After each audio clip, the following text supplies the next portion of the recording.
Murmati murkhabda, murmati murkhabda, सात सुरों का मिश्रण, सात रंगों का खेल, सात समुंदरों से गहरा यहाँ दिलों का मेल, सात अजूबों से ज्यादा लोग निराले यहाँ करते रोज हैं हंस के मुश्किलों को फना।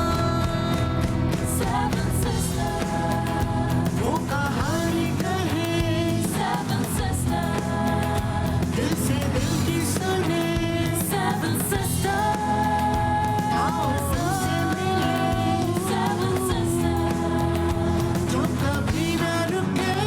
seven sisters. रंगमंच का नाम सुनते ही आपके और हमारे दिमाग में कैसी तस्वीरें उभरती हैं? लफ्जों से तराशी कई रंग, कई किस्से, कई कल्पनाएं जो समाज को हकीकत का आईना दिखाती हैं, जो विरोध का स्वर प्रखर करती हैं, सच के पैमाने पर जो हमें जिंदा होने का एहसास दिलाती हैं। जी हां, किसी ने सच ही कहा है कि इंसान की आंखें भले ही छोटी होती हैं, लेकिन उन छोटी आंखों से वो पूरी दुनिया को देख और दिखा सकता है। नॉर्थ ईस्ट में seven sisters the enigmatic journey में आज इन्हीं छोटी आंखों से हम आपको कल्पनाओं की एक ऐसी दुनिया दिखाएंगे जो कला का सबसे बड़ा मठ माना जाता है, और इसके मठाधीश भारतीय मॉडर्न थिएटर के एक अहम हस्ताक्षर है, जिन्होंने मणिपुर की लोक परंपरा, व्यापक भारतीय परंपरा और आधुनिकता के बीच रंग प्रभावी रिश्ते को अपने रंगकर्म में खोजा और पाया है। नाटक अपना जिंदगी है। जहां हम नाटक करते हैं वो मेरा घर है और उसी के साथ हम जीते हैं। तो मैं, मेरा घर, मेरे परिवार, सारे लोगों को जीना है।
मैं अभी असिस्टेंट डायरेक्टर के पोस्ट में हूँ। अभी यहाँ पर सीजन अभी फेस्टिवल का चल रहा है, तो खास तौर से बहुत सारी तैयारियाँ हो रही है।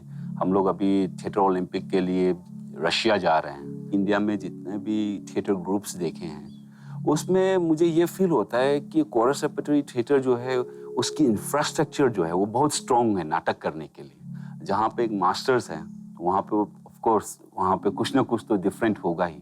तो यहाँ पे एक्टिविटी काफ़ी होती है और डिफरेंट टॉपिक्स में काम होते हैं। यहाँ पे सिर्फ कोरस रेपर्टरी थिएटर में सिर्फ नाटक नहीं होते हैं, यहाँ पे बहुत सारे अदर एक्टिविटीज़ है, फंक्शंस या डांस का परफॉर्मेंस हो, ऐसा बहुत सारे चीज़ें होती है जो कोरस रेपर्टरी थिएटर को हाईलाइट करते रहते हैं हर वक्त। कोरस रेपर्टरी थिएटर का जो अपना मेथड है, जो ट्रेडिशनल आर्ट फॉर्म और या मार्शल आर्ट, इन सब से कॉम्बिनेशन करके जो बना हुआ है, उसको एक प्रोसीजर के हिसाब से वो एक 1 ईयर तो कम से कम लगता है। जितना मैं जानता हूँ उसके हिसाब से मैं उसको पॉलिश कर देता हूँ, उसके आगे तो पापा ही करते हैं। पापा के साथ जब काम करते हैं तो हम लोग को हिंट दिया जाता है, you have a particular concept, you work out on that, then afterward I will see it.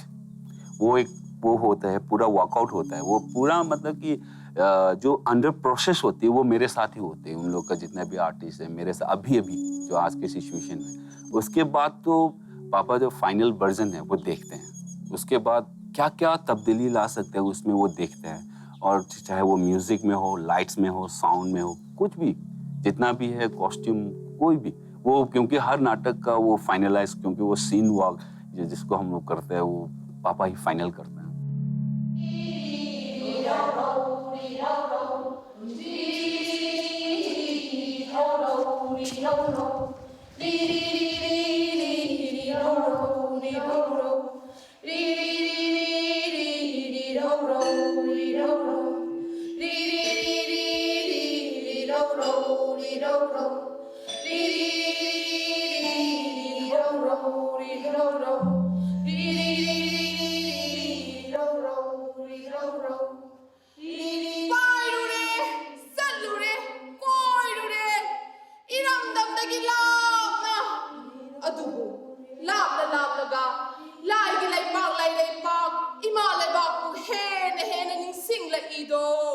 ये जो सीन आपने परफॉर्म किया, ये प्ले किस चीज के ऊपर है?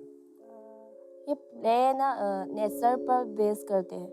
मतलब नेचर में जो सेंस हो रहा है आजकल, पहले में तो बहुत सारा फॉरेस्ट हो सकता है, बहुत सारा जंगल हो सकता है, उसको काट दिया गया है। उसमें आधारित करके बेस में हम लोग को उन ऐसा नहीं लगता।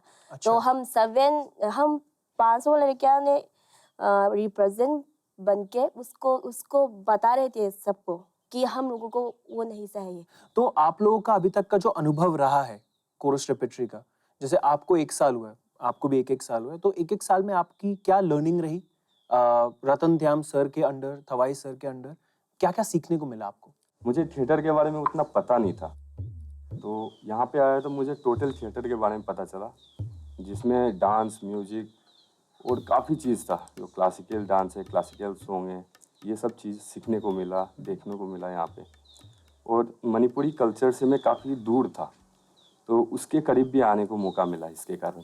ओके सर, पहले तो मैं आपका बहुत ज़्यादा शुक्रिया अदा करना चाहता हूँ कि आपने मुझे अपने से मिलने का मौका दिया। आप अपने प्लेस के ज़रिए समाज के कई कई हिस्सों को छूने की कोशिश करते हैं, तो क्या क्या वो रीजंस रहते हैं, क्या क्या वो इकाइयां रहती हैं जिनको आप एड्रेस करने की कोशिश करते हैं? हमें जिस पहलू पर सोचने पर मजबूर कर देते हैं उसको लेकर ही हम नाटक करते हैं।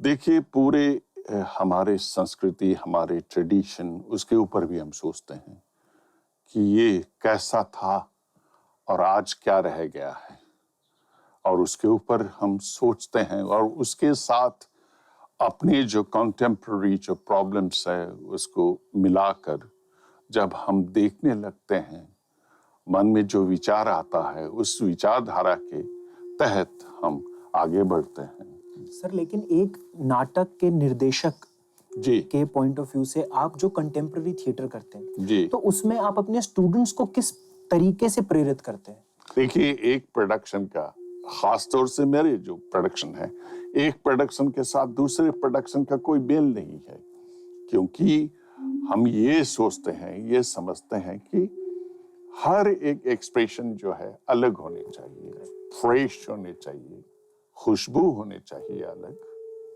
है ना। तो बहुत सारी चीजें आ जाते हैं उसमें।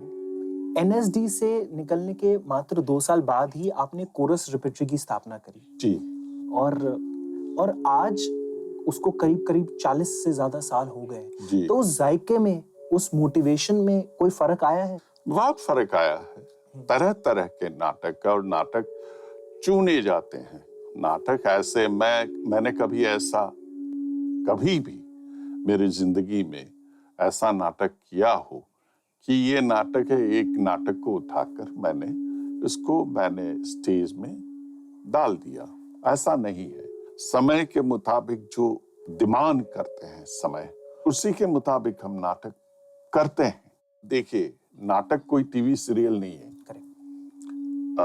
जो कि आप कहानी सुनाते रहें, कराते रहें। टीवी सीरियल में कहानी बहुत अच्छी तरह से सुनाते हैं, जितने अच्छे तरह से वो दिखाते हैं, सुनाते हैं, तब अच्छे सीरियल बनते हैं। लेकिन नाटक में एक चीज जो है वो बहुत अहम है। नाटक हजारों सालों से नाटक लिखे गए हैं। अभी ये नाटक जो है, नाटक का एक सबसे स्ट्रॉन्ग पॉइंट जो है वो ये है कि एक तो आपके बहुत करीब नजदीक होते हैं और लाइफ होते हैं, ये तो सब जानते हैं। लेकिन नाटक का सबसे बेसिक जो अंदर छुपा हुआ पावर ये है कि वो प्रोटेस्ट करता है हमेशा जो है सिस्टम, खराब सिस्टम के बारे में वो प्रोटेस्ट करता रहता है। वो कहता है नहीं। तो 1000 साल पहले से जो नाटक लिखे जा रहे हैं और आज तक का नाटक, उसमें यही है कि जो खराब सिस्टम है उसको खत्म करो। आपका जो रुझान है जी, वो रीजनल थिएटर की तरफ ज्यादा है। देखिए, 2 चीजें यहाँ हैं। एक तो ये है कि आदमी के मन जो है ना, उसका भाषा जो है कभी अलग नहीं हो सकता, एक ही है। उस जुबान अलग हो सकता है लेकिन मन एक ही है। दूसरे, रीजनल थिएटर के बारे में जब हम बात करते हैं, मैं इसमें विश्वास करता हूं कि रीजनल थिएटर ही हमारे नेशनल थिएटर है। आप भारत में और विश्व में जी, आपको बहुत पुरस्कार मिले हैं और आपने वर्ल्ड सिनेमा देखा है, वर्ल्ड थिएटर देखा है। जी। तो आपके हिसाब से हमारे थिएटर और बाहर के थिएटर में क्या सिमिलैरिटी और डिससिमिलैरिटी है? देखिए, बहुत अच्छे डायरेक्टर्स ने थिएटर के जो ये है अंदाज है, उसको स्क्रीन प्ले में लाया है और उसके बाद उसको दर्शाया। तो अच्छा लगता है उनको देखकर। तो इसमें मतलब मैंने बहुत देखे, बहुत फिल्म्स में देखता रहता हूँ अच्छे डायरेक्टर्स के, और बहुत फिल्म फेस्टिवल में भी रहा हूँ। मेरे ख्याल से दोनों जो है वो एक दूसरे को कॉम्प्लीमेंट करता है।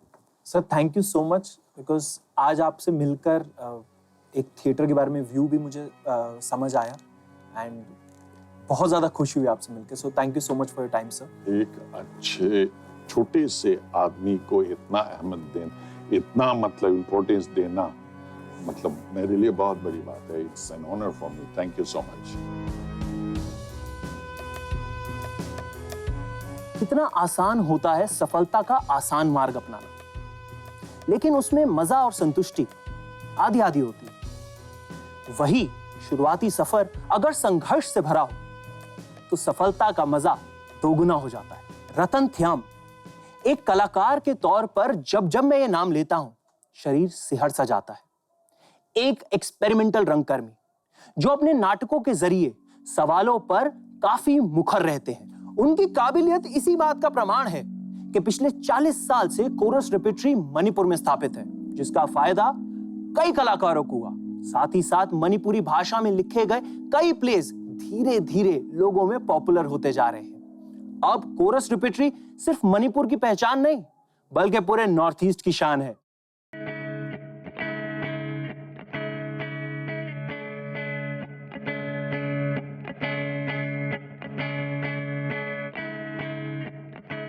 मणिपुर के इम्फाल में रतनथ्याम जैसी महान शख्सियत से मिलने के बाद हम निकल पड़े हैं दुनिया की एक चैंपियन बॉक्सर के गांव की ओर, जिन्होंने इसी गांव की गलियों से निकलकर अपनी मेहनत और काबिलियत के बल पर बॉक्सिंग की दुनिया में अपना एक अलग ही मकाम बनाया।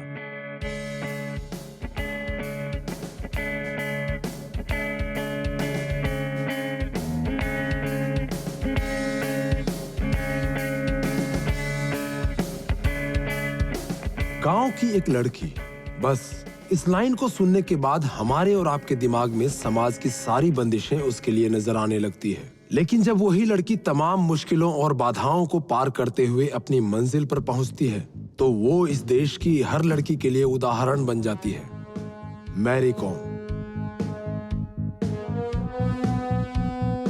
वो गांव की लड़की मैरी कॉम है।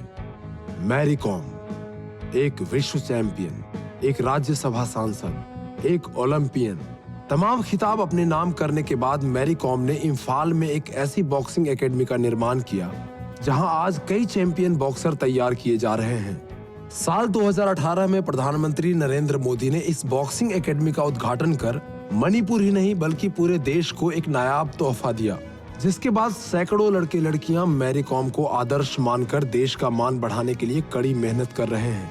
इन लड़के लड़कियों के लिए ही नहीं बल्कि देश के लिए भी मैरी कॉम एक मिसाल है और आदर्श भी।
Karung Thangren Khupkom, and most of my friends know me as Kathy out there in Delhi. But here in Manipur, they know me as Thangte. And for the first 3 years, means from 2000 to 2003, I did my graduation, and after that, I started working in BPO. Ma'am Marikom was my junior. When I was in class, so far I could remember, when I was in 7th, she was in class 3, I think.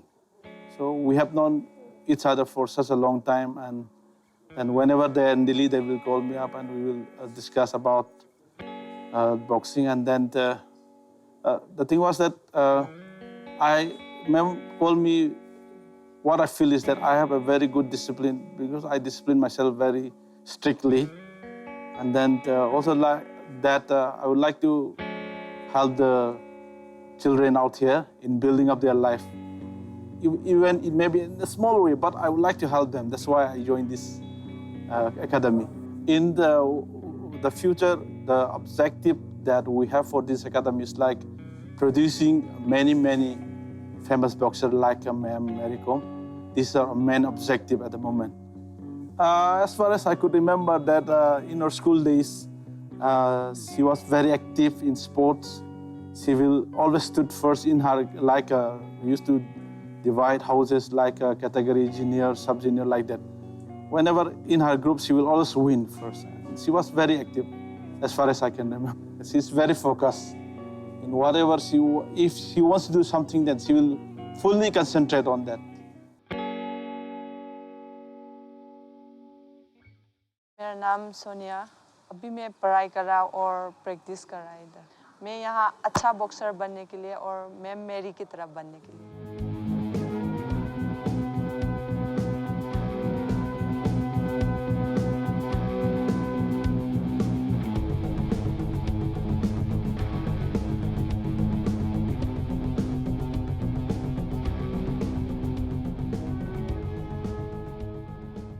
Boxing सीखने आया हूँ। यहाँ पे उसका technique वगैरह सिखाते हैं।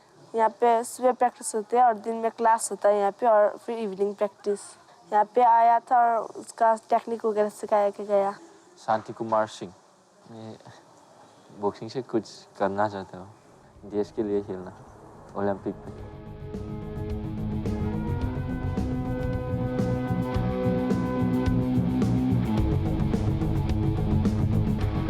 My name is Neyrong Koiren. To become an Olympic champion, my hero is Madam Mary Kom.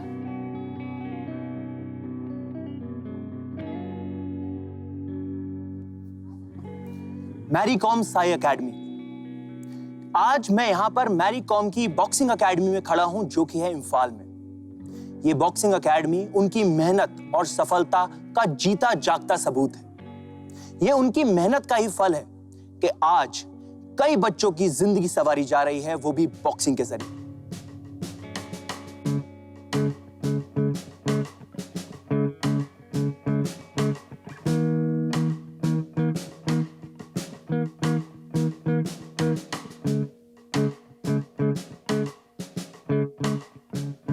Mary Kom की बॉक्सिंग एकेडमी के बाद अब मैं आ पहुंचा हूं उनके घर। मैरी कॉम जब भी गांव आती है, इसी घर में रहती है।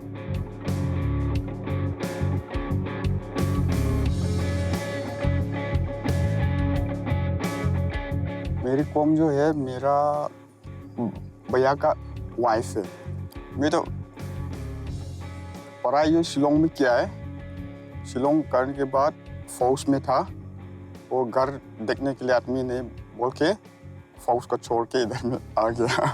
जब फंक्शन होगा और दिसंबर में तो पक्का आता है। वो तो बहुत हार्ड वर्किंग है।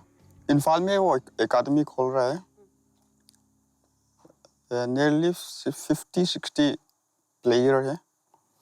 भाभी तो जब आएगा किचन में घुसता है, बस खाना बनाता है, बहुत अच्छा बनाता है।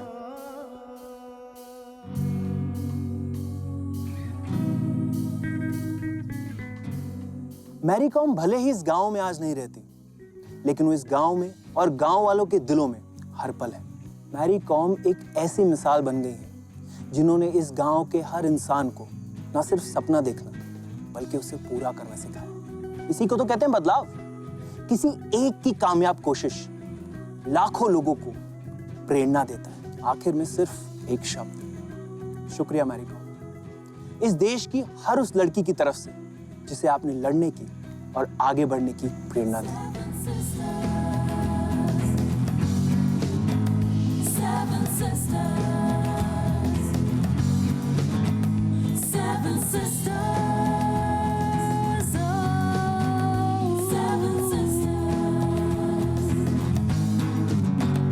Seven sisters.